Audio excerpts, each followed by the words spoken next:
Welcome to Humboldt Kolleg, Urban Partnership Melting Pot, to distinguished guests, speaker, expert, fellow researchers, and students. When the committee asked me to talk in this opening remark with the topic of why do we need to learn from Germany University, I wanted to share it from the perspective of my experience while doing postdoctoral fellowship in Germany and collaborating with universities in Germany.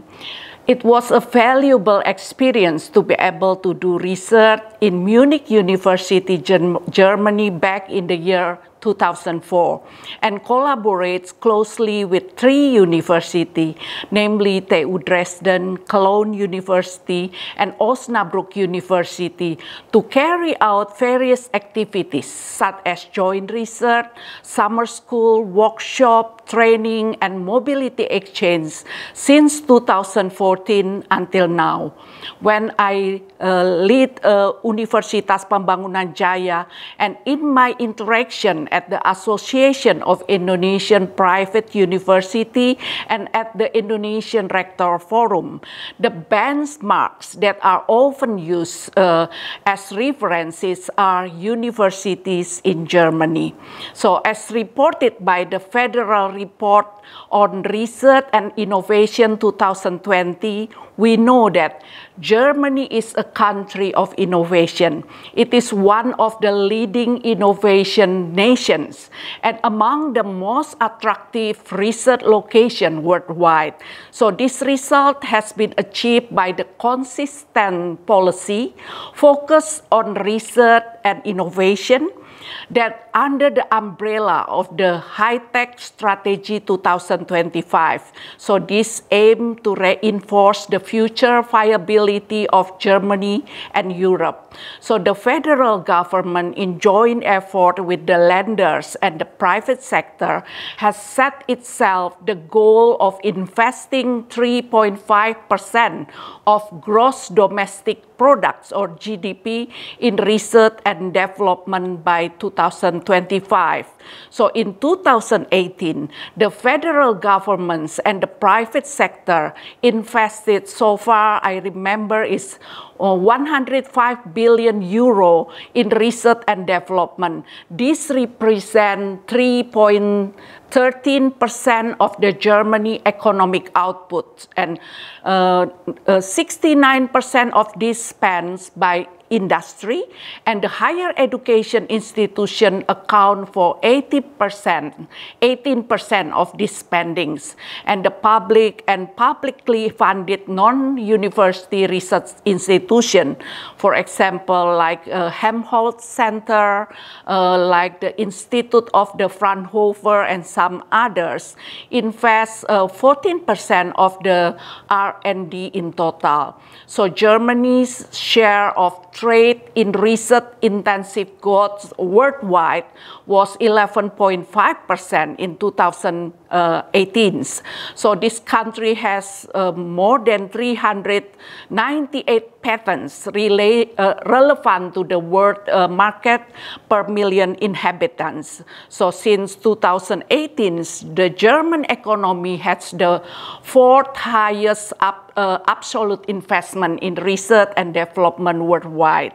So the new R&D allowance for the enterprises engaged in research is 25% of eligible expenses, and around maybe 21,300 enterprises were founded in the knowledge economy in 2018.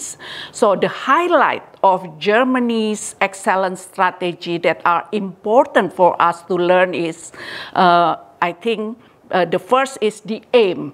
The aim of this Germany's excellence strategies is to strengthen Germany's position as an outstanding research hub up in the long term and further improve its international competitiveness. So it continues the development of German university successfully begun with the excellent initiative by supporting research and of the highest standard, enhancing research profile, and facilitating cooperation in the research system.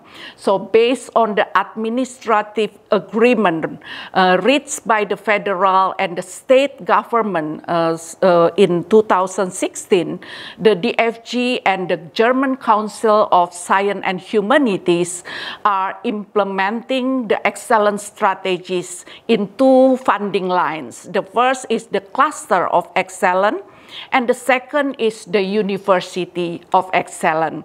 So the high-tech strategy, or HTS 2025, which was developed by the German federal and state governments, focus on three fields of action.